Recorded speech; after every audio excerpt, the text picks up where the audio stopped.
Hi, this is your host Abdul Bharti, and we are here at Aliander Summit in Paris. And today we have with us once again Jonas and Bogaard, Open Source Office Lead at Alliander's Open Source Program Office. Jonas, it's great to have you on the show again. I'm very happy to be here. Last time we met in Dublin and now in Paris. 1 year ago, and but time flies, right? But it's really great to see you again. And we cover Aliander, all this whole ecosystem. So our audience they do know, but it's always great to kind of revisit. Tell us about Aliander. What do you folks do? We as Alliander are the largest distribution system operator in the Netherlands.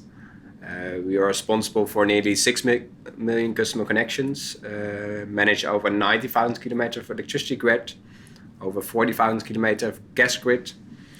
And it's our key task to make sure households and companies have access to energy at all times and stay warm in the winter.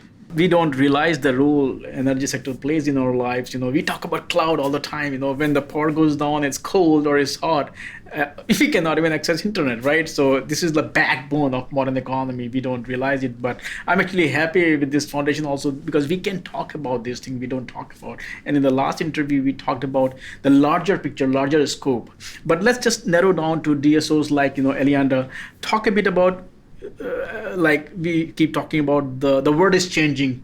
We are now not just consumer, we are also becoming producer of electricity. So how is the whole ecosystem market changing, which also makes things more complicated for DSOs like Aliander? So we see that in 10 years time, the way we live, work or travel won't be the same.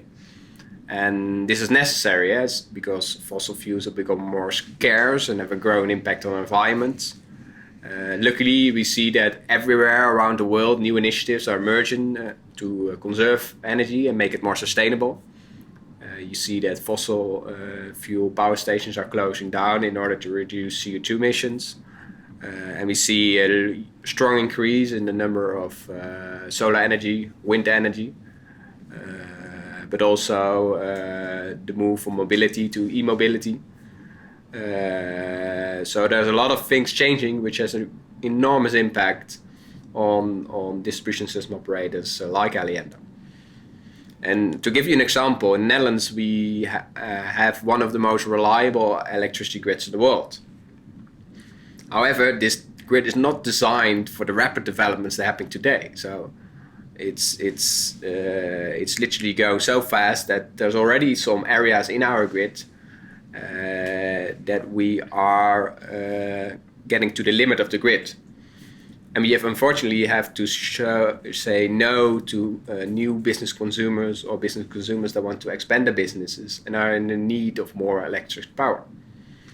So what we see is that this requires new solutions to better use the capacity that's available in the current electricity grid.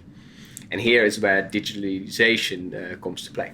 If you look at some of these challenges, we have seen the networking industry telcos, they were all, proprietary black boxes. They moved to our virtualized solutions. Everything, they are doing is, white boxes, open source, because, there are certain things you cannot do too much with physics, the copper pipes or whatever it is, they will transfer only that many electrons. So software-based solutions will help. Talk about how is digital transformation, digitization can help, DSOs like Aliander to kind of, overcome this challenge. And so there are many ways digitalization can help companies like Aliander in this transition. There's one particular case I would like to highlight today, and that is to steer supply and demand in periods when there's the maximum grid capacity is reached. And this can be due to a day in the summer where there's a lot of sun and wind, where you have a lot of renewable generation, or in a period in winter where there's nearly no wind or sun at all, where there's a lot of load but nearly no generation. So what you would like to do in those cases is to see if you can take action to prevent that the maximum grid capacity is reached. And that can be, for example, through curtailment of renewable energy. So in case there's too much renewable energy produced in that summer day case, you say to wind farm, you can only deliver 80% of your maximum capacity to the grid to prevent the maximum grid capacity to be reached. Or it can be more based on a price signal to the market to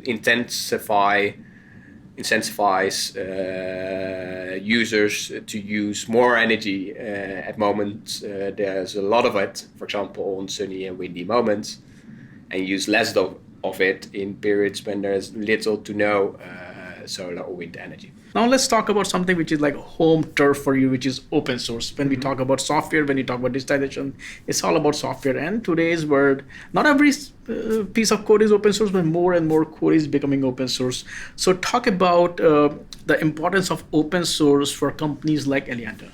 So I really believe that open source cannot be ignored no longer. You see already, and that's also confirmed by organizations like Gartner, that open source software is used in mission critical environments by more than 95% of the organization.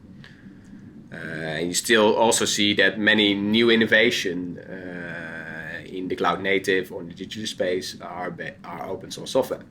So I really believe that digitalization without open source software is impossible.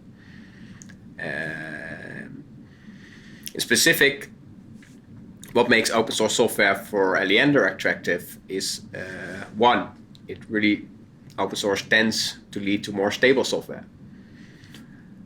Secondly, open source software also creates the great opportunity to get more incremental innovation with the limited budget you have, because you can work together with other organizations and combine those innovation budgets. And three, I really believe that open source also enables the power of the crowd. I tend to see that innovations comes rather to come from outside your organization than from inside in your organization. And open source can be a great means, a great enabler of that as well. Talk a bit also about what kind of open source projects Alliander is involved with. It could be your own either internal project or the project that you have put in foundations like LF Energy. So there are multiple projects we are involved as Aliander, and even more open source projects we use Aliander. But let's get back to the use case I just mentioned. And so get back to the use case of steering supply and demand in periods when the maximum grid capacity is reached, which is also often referred to as congestion management. And there are a couple of projects which play a key role in this use case, which are open source and part of the LF Energy ecosystem. One of them is being OpenStaff. So it's the open short-term forecasting application. Why is this application key? It's key to anticipate local congestion, and you need to do that in advance so there's sufficient time to take action. So OpenStaff provides the software to make forecasts on the load on the electricity grid for the next hours today, most typically 24 and 48 hours in advance, which is key because that helps to identify potential risk areas which needs to be mitigated. The second project, which is I would like to highlight, our newest project in the LF Energy ecosystem is the Power Grid Model project, which we contributed to LF Energy this year. And the Power Grid Model project is also key in the use case of active congestion management, because in order to do active congestion management, you need to know what the impact of a proposed continuous scenario will be. As I mentioned before, you can mitigate the risk of the maximum grid capacity breach by doing curtailment of a wind farm, or incentivizing a grid party to adjust their load in a particular time period. However, to understand which of those potential continuous scenario is sufficient enough to ensure that the maximum grid capacity is not reached and safety is guaranteed, you need to do calculations. And the Power Grid Model provides the software to do distribution power system analysis, in specifically load file calculations and state estimations. I want to just talk about open source once again, because you're also kind of, the open source office lead at the program office there. Can you talk about, a lot of other players who are in this space, they are not that open to open source. What would be your advice that why should they embrace open source? Not only practice internally, as we are talking to one of your colleagues, that you have inner source as well, but also go out, either open source their code base or get involved with the code base. Why should companies do that? What is your advice to them? I really believe, from a personal perspective, that moving to more cleaner, renewable energy is key. And I think we have a lot of great minds around the world.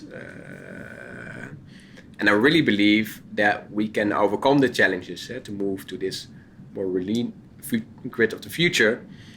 But the best way to do that is to combine the efforts of those great minds. And I really believe that open source can be a great enabler of that. And that's also a reason why we as Alliander invest in open source, because we believe that the projects we have can be building blocks for others. And specifically, they can also be the building blocks of the grid of the future. And we hope to inspire others to step in and see how we together can bring this to the next level. Help us at Aliander to advance, but help all DSOs advance in this space as well. Because I think it's really important that we do that together if we want to speed up the step to a cleaner, renewable, and decarbonized world. Jonas, thank you so much for sitting down with me and, of course, talk about some of the projects that Alliander is involved with, but more importantly, the importance of open source, why you folks are doing it, and why others should do it. So thanks for all those insights. And as usual, I would love to sit down and chat with you again. Thank you. Thank you for having me again. Looking forward to meet again.